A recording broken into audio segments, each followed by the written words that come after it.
কারা কারা ফেরত যাবেন। এখানে একটা কমিটি করা হয়েছে। আগে আমি বলি, কমিটির নাম যেটা দেওয়া হয়েছে সেটা হচ্ছে border and immigration integrated system একটা করা হয়েছে। আবার বলি, border and immigration integrated system এটা করা হয়েছে। এখানে কারা কারা রয়েছে? এখানে রয়েছে NIA, national investigation agency, central and state IB, সেন্ট্রালের আইবিও রয়েছে, আর সেন্ট্রাল স্টেটেও আইবি আছে, কিন্তু সেন্ট্রালের আন্ডারে বিভিন্ন স্টেটের আইবি মানে অফিস রয়েছে, তারা খবরাখবর দেয়। এবং সেন্ট্রাল সফটওয়্যার সিস্টেম, এই তিনটাকে নিয়ে একটা অফিস করা হয়েছে। এই যে অফিসটা রয়েছে, এই অফিসটায় সমস্ত ডাটাবেস তৈরি করা হয়েছে সারা ভারতবর্ষ জুড়ে। ইউডিআই কাছে মানে যারা আধার কার্ড তৈরি করে তাদের কাছে সমস্ত তথ্য চাওয়া হয়েছে, যারা প্যান কার্ড তৈরি করে তাদের থেকে সমস্ত তথ্য ডাটাবেস নেওয়া হয়েছে। সমস্ত ডাটাবেসকে একটা জায়গায় ফেলেছে এই border and immigration integrated system. এই সিস্টেমের মধ্যে এই সমস্ত লোকেরা এগুলো নিয়ে নাড়াচাড়া করছে। এবার হচ্ছে কি, ধরুন ওপার থেকে আসছিল, ওপার থেকে এসে এখানে একটা দালাল ধরলো, সেই দালাল করলো কি, তার ছবিটা নিল এবং তাদের কাছে ভিন রাজ্যের সমস্ত লোকজনে যারা মারা গেছে এরকম লোকজনের নাম, তার পরিচয়পত্র সমস্ত কিছু দিয়ে তার একটা অ্যাপ্লাই করে দিল। অ্যাপ্লাই করার পর তারা তো পেয়ে গেল। এইবার এখন যেটা হচ্ছে, এই যে অ্যাপ্লাই করে তারা তো পেয়ে গেল, এইবার যখন এই ডাটা সিস্টেমে যখন পড়ছে না, তখন দেখা যাচ্ছে যে যে মারা গেছে তার যে ছবি আর তার যে ডেথ সার্টিফিকেট সেটা কিন্তু ওইখানে রয়ে গেছে, মানে সিস্টেমের মধ্যে রয়ে গেছে।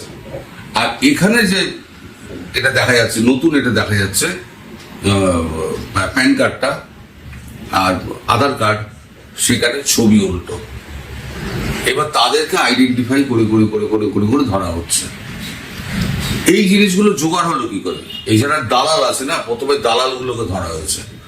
দালালগুলোর সমস্ত কম্পিউটার বাজেয়াপ্ত করা হয়েছে, তার থেকে নথিপত্র বাজেয়াপ্ত করে ওই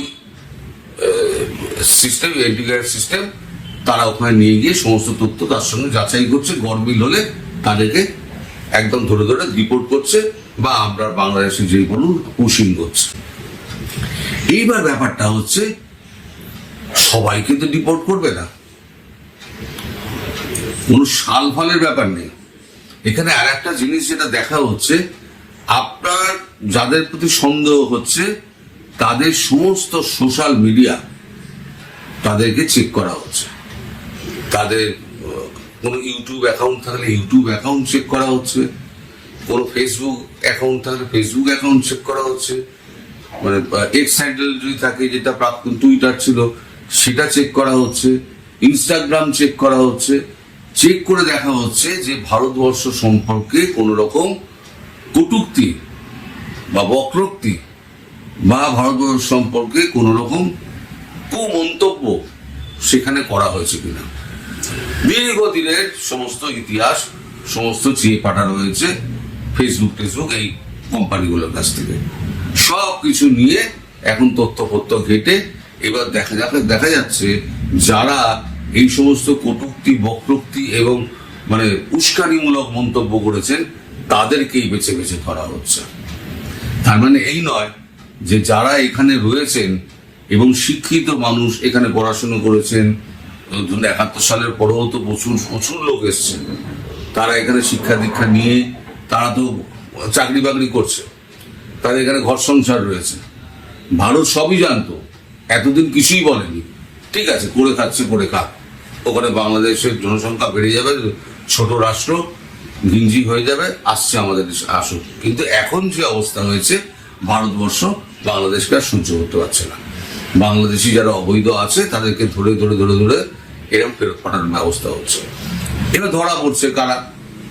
ধরা পড়ছে যারা এই সমস্ত দালাল ফালাল দিয়ে যারা এই সমস্ত করেছে, যারা বহুদিন ধরে রয়েছেন এখানে, যাদের অরিজিনাল মানে এক তৈরি ভোটার আইডি কার্ড, মানে আধার কার্ড বলুন বা প্যান কার্ড বলুন, তাই তো ধরা পড়ার কোনো সম্পর্ক নেই।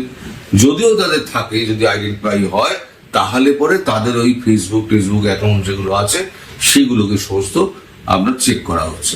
যদি সেখানে দেখা যায় ভারত বিরোধী কোনো রকম কথাবার্তা আছে, উস্কানিমূলক কথাবার্তা আছে, তাদেরকে ধরেও চেক করা, ধরেও ডিপোর্ট করা হবে, অর্থাৎ বাংলাদেশের ভাষায় পুশিং করা হবে। ফলে এখন যে আপনারা যেটা আতঙ্কে বুঝছেন না, কারা যাবে কারা যাবে না, যারা অনেস্টলি এখানে আছেন, ভারতবাসী হয়ে আছেন, ভারতকে যারা ভালোবাসেন, তারা কিন্তু ডিপোর্টেড হবেন না। আর আমি বলে দিই, যা করে ফেলেছেন, যারা এখানে আছেন তারা কিন্তু এই সব সোশ্যাল মিডিয়াতে কোনো ভারত বিরোধী কথাবার্তা কিন্তু আপনারা লিখবেন না, কোনো পোস্ট দেবেন না। যদি দেন তাহলে জানবেন আপনার উপরে কিন্তু, আপনি 71 সালের আগে এসে থাকুন আর 71 সালের পরে এসে থাকুন, আপনার উপরে কিন্তু এই ডিপোর্টেশনের খাড়া কিন্তু ঝুলবে। ফলে আমি বলছি সাবধান। এই নিয়ে অনেক ধোঁয়াশা আছে, অনেক মানে রয়েছে, মানে মিস ইনফরমেশন বাজারে ঘুরে বেড়াচ্ছে। আমি একেবারে যতটুকু সরকারের মুখ থেকে পাওয়া যায় ততটুকুই জানাতে পারলাম, এছাড়া আরো অনেক নিশ্চয়ই তথ্য আছে।